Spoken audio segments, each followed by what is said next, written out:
حبيبي يا رسول الله، تذهب كل هذه المسافات وتقطع الصحراء داعيا لدين الله وحدك.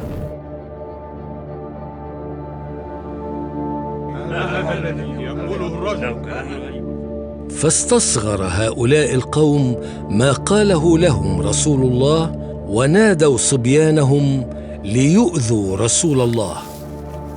أخذ أهل الطائف يرمون النبي الكريم بالحجارة حتى نزفت قدمه الشريفة دما طاهرا، وزيد بن حارثة يحاول أن يحميه ويصد عنه.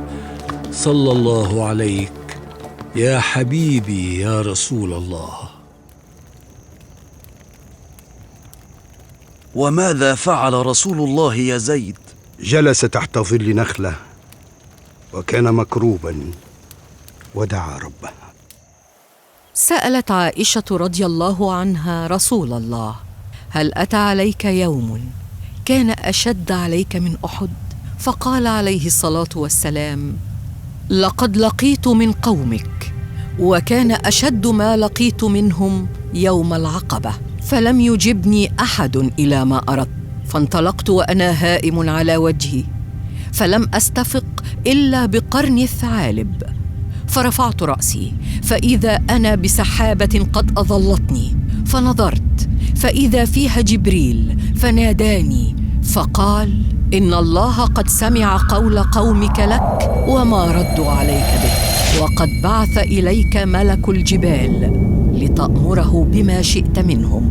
قال: فناداني ملك الجبال وسلم علي، ثم قال: يا محمد، إن الله بعثني إليك لتأمرني بأمرك فيما شئت، إن شئت أن أطبق عليهم الأخشبين.